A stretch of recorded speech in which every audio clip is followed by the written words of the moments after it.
Hope y'all doing good. I'm on the way home. Just got off of work. I ain't even gonna tell y'all what time it is. I'm not gonna tell y'all what time it is. I'm not even gonna look at that time.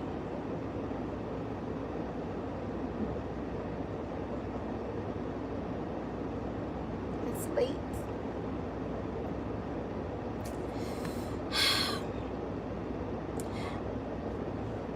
Anyway, I hope y'all had a great day today. So, I'm on my way home. And I got a ways. I probably got like maybe good 35, 40 minutes. Maybe 40 minutes, 40 something more minutes. So, what is on my mind? I don't know. You ever just drew a blank? So let me say about yesterday, right? Yesterday I was driving to work. And this is just real thoughts. And I was thinking, like, how did I get here? How did I get to being the majority in traffic? And I was like, what the heck, man? Like, everybody's in rush hour in the same direction. And I thought about that song that me and my ex-husband did, my covenant husband did, whatever you want to call it. And that was the song that I wrote. It was about being free, not shackled to the 9 to 5s, the 8 to 5s, or whatever.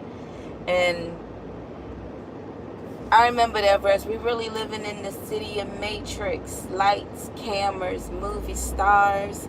You're not living unless you got this car. You dress like a tube, act like a tube. You forgot just who you are. Can't go out and play that far. Fix your tie, don't be a mess. Your family's counting on you next. And I was listening to this joint, and I was like, dang, Matt getting it on that. He was like, da-da-da-da-da-da. And I was like, rush hour in the same direction. I was like, I need to get out of this. But I don't want to complain because I did my thing today, y'all. But you know what I thought about? I thought about chasing after the wind. While I was sitting there, still working overtime, not getting paid for overtime, I said to myself, but Mona, you're fooling yourself. But then another side of me, but you're completing the task. And then the other side of me was like, but you're chasing after the wind.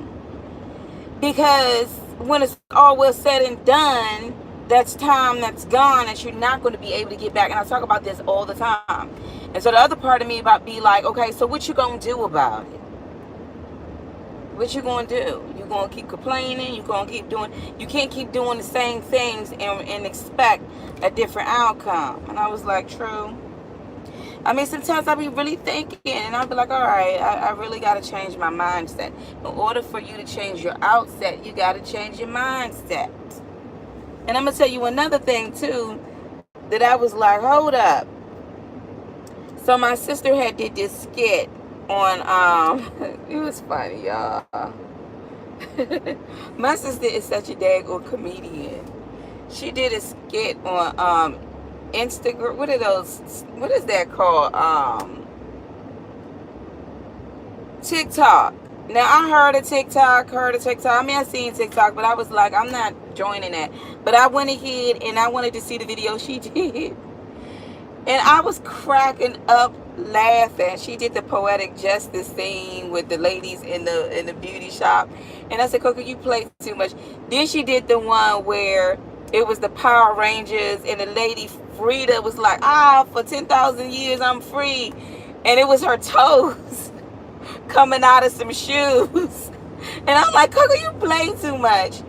But anyway, when I'm on this TikTok thing, and all of a sudden I just started looking stuff up, and I found myself, I was like, whoa, I've been on this thing way too long. No wonder why people get so caught up in TikTok, because the videos are just coming at you, like coming at you, coming at you.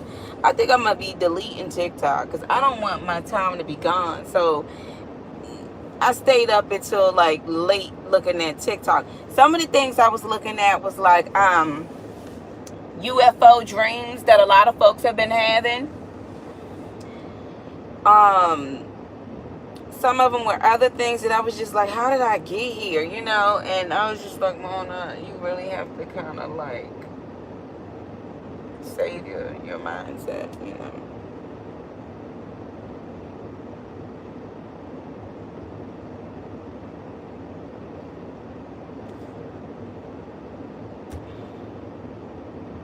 So yeah, I was looking at TikTok yesterday. Then I had to get up early in the morning, and I was like, I can really use some more rest. I could really use some more rest. I remember one of my friends, I was talking to her today. She moved to Florida. I said, "Ooh, it must be so nice to see the beach and palm trees and all that good stuff, all that jazz." She was telling me, I remember when you was at the other spot, girl, when it was time to go, you was out the door. And I was like, ooh, I miss them days. Ooh. And I can't be complaining, but I'm like, something got to give. 2023 is a change for me. I started to even think about my childhood, like when we were young, double dutch, sunflower seeds, 9-liters, ice cream truck. And me and my brothers and sisters, we lived at the pool. That was my mother's babysitter right there. She knew all 4 of her kids knew how to swim, and we looked after each other. We had to be in the house when the street lights came on. And if we did not come in that house, my mother was coming out that door. And my mother would wear, they call it house clothes. That's what the kids back then with Joan, if y'all remember what Joaning is. I guess Joaning is still called Joaning. But my mother would come out there with them rollers and that scarf on, calling our names. So we made sure that we didn't want to be embarrassed. But I just started thinking about a time when you didn't think about a bill. You know what I mean? You didn't think about anything. You didn't remember a time when you just, you put your clothes on, you went outside, you was having fun, and you didn't really kind of understand what your parents were going through. You didn't. For the longest time, and I think I shared this with y'all, but for the longest time when I was, what grade was I in? I think in the 3rd or 4th grade. 3rd grade for one summer. I didn't realize it until we finally moved into our apartment. My father and my mother had lost an apartment or somewhere, and we stayed in Watkins Park. I remember that. That was located in Maryland. My father had this green van, and we stayed in Watkins Park, and we camped there it was a long time. It was a lot of families out there too. That's crazy. And they had running showers. You had food stores and stuff, and you grilled and you cooked food. And my father was working, but we stayed there. It was crazy. And I remember when we moved into the apartment, and I just felt like, oh, finally we're home. But when we stayed at Watkins Park, we stayed in like a van. When I was a child, all I knew is we were having fun. I felt like it was campfires burning, my father having a good time, all 4 of us with my mom and my dad. I felt safe, and it wasn't until I got a little older to realize, man, we were homeless. We were really living out a daggone van, and my parents did the best they could. And then when we finally moved into an apartment, we stayed there for a very long time. So as a child, you don't really think about what your parents go through. And as parents, I guess, you on the run trying to make sure that you can provide for your children. Good parents. I'm not talking about you Bamas that, excuse my mouth. I'm not talking about you foolish people who jump ship and leave your kids. I'm talking about the ones that really, like, stay and see it through no matter what. Like, we all struggling together. We gonna try our best. But I remember that. And the whole purpose why I'm bringing that up is that even then, when those were not so hard times on my parents, it was a good time for me, because as a child, and you seeing frogs, and I remember one time I heard about skunks, but one time I saw something moving, and I went to look out the van, and I screamed to the top of my lungs. And you know what I saw? I saw a skunk. The thing ain't do a daggone thing, but I heard with skunks they could spray you and you'll be stinky forever. But anyway, as a child, you don't really think about stuff like that. You don't. I mean, I would never, and that's why some of us grind so much, because we want to make sure we don't ever go to that angle. And then at the same time, know that there's a bridge to get you out of the cycle, the loop of exhaustion.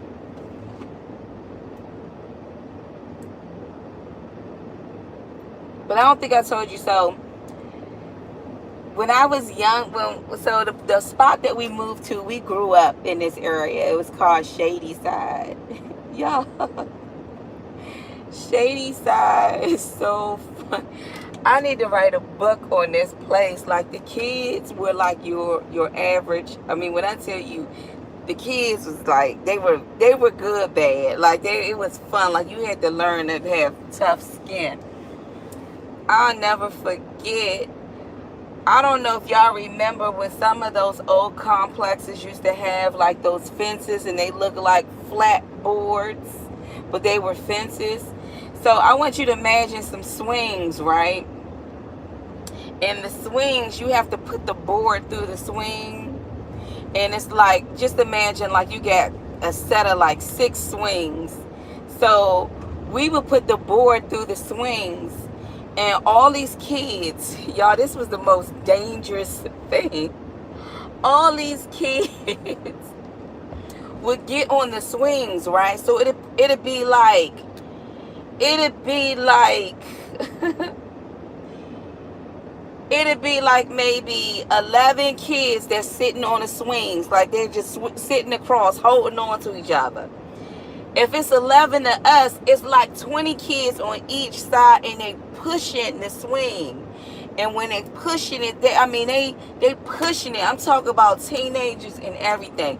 Like, you were crazy to be on those swings. Cause I've seen people, like, when the swings come down, they would go, like hit. I seen one girl get hit in her stomach, and she went flying. And I said, "Are you okay?" She said, "I'm fine." And she went.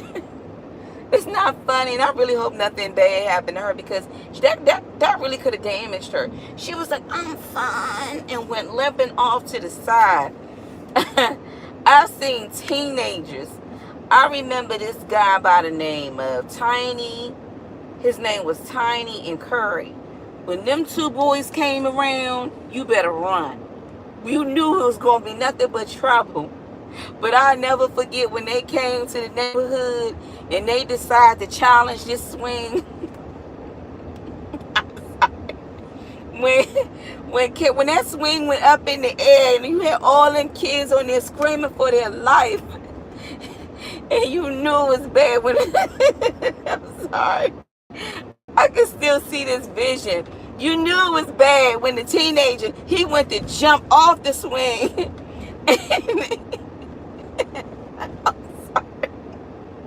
He went so high in the air. He went so high in the air, y'all. It's like when he landed, I can see him. Sorry, y'all.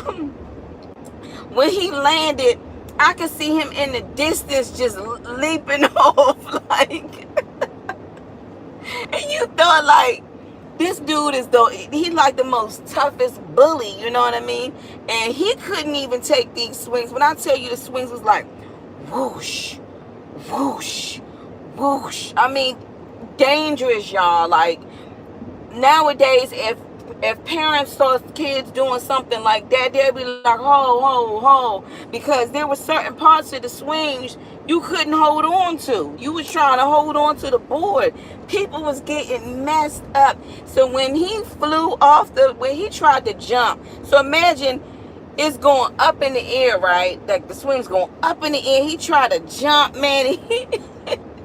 He clipped himself, and he was just leaping, and I could tell this bad teenager is leaping on the way home because he got hurt. He got hurt. And I'll never forget, like, I was on the swings and I'm holding on because, you know, I was in it for the thrill. Like, I love the thrill. Like, when I was young, like, I love to be like I want to touch the sky. And I remember I was on the swings, and the kids, let me tell you, they was ruthless. You crying and stuff, they're not going to stop the swings because you on there. The whole purpose of them pushing them swings is to make you fly off. It's not for, you know, fun and games. This is like do or die type stuff. You even going telling it out. You gonna see we gonna see who's gonna be on there, the last person on it. Y'all, I'll never forget this. I was on the swings because, you know, I knew how to hold on, and I'm telling you, they was like whoosh. Remember, one side is pushing it, and the other side, the kids, they jumping up and they grabbing it and they pushing it. You know, so you being pushed on both sides. Whoosh, whoosh, whoosh. And y'all, while I was on the swings, I'm all like, yeah, and then something said, look over. I look over, and I'm like, oh my gosh. I remember looking over. It was a kid, like all of us was kids. But this person looked like they were like maybe 6, 7, like, you know, young kid. And she was crying, snot coming down her nose, holding on for dear life, you know. And the only thing I can do, I remember the only thing I could do is I scoot over and I held her. And I'm like, we just gonna hold on because we're not falling off this thing. But I remember looking over, and a little girl with glasses on. I don't even know how them glasses were still on her face. But I'm trying to tell you, she had snot coming down her nose. So, you know, you're not paying attention. You just making sure you good. When that something said, look over, I looked over. I said, what in the world? Whoa, where y'all? And the kids don't care. They don't care. But anyway, like, I remember them swings. And the last draw was when we was pushing Dante. We was pushing him on them swings, and y'all, the daggone chain snapped. And he got messed up. We were like, you okay? I'm fine. But I remember them swings. Well, I mean, when we were young, we had so much fun. I remember, and I told y'all this story. Remember the merry-go-rounds? I remember one time it was me, my sister Carla, my brother Solomon. He went on to be with the Lord, and it was what's her name? Latoya. We was on the merry-go-rounds. All I know is this grown person came. I don't know. This grown person, this grown man came out of nowhere. We on the merry-go-rounds. Y'all, when I tell you, he started pushing the merry-go-rounds, and all it was like, whoosh, whoosh, whoosh. We were silent. We were holding on for dear life. We were so silent, holding on for dear life. Next thing you know, it's not funny, Latoya flew off. She flew off. And y'all remember them little chips they used to have on the playground? Some playgrounds have it. She flew off. You can hear her hit the chips. I'm holding on. I'm like, I'm not about to fly. Then my brother Solomon, he flies off. And I'm like, I'm still holding on. And this dude is just not letting up. He like, whoosh, whoosh. Like, I'm just me and Carla looking at each other. And my sister say, Ramona. She said, save yourself. And I'm like, why does she say save yourself? She just let go, y'all. She let let go, and all you saw was just me. I mean, her body just flew, and I'm like, you play too much. But those were like the playground things that I remember back in the day. I remember going roller skating. Y'all remember roller skating, especially over here in DC at Anacostia. They would have the music and everybody put their skates on and do their thing. Welcome to Maryland. Man, it's hot in this car. And the pool was something. So everybody had to be at Shady Side Pool. You had the girls, you had the guys getting in that pool. We'll be in there all day long.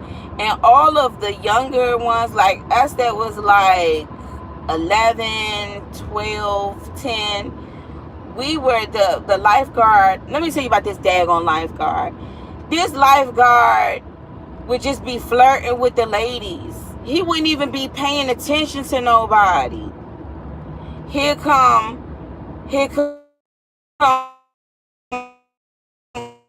Tiny and Curry. She came to our pool, and it's like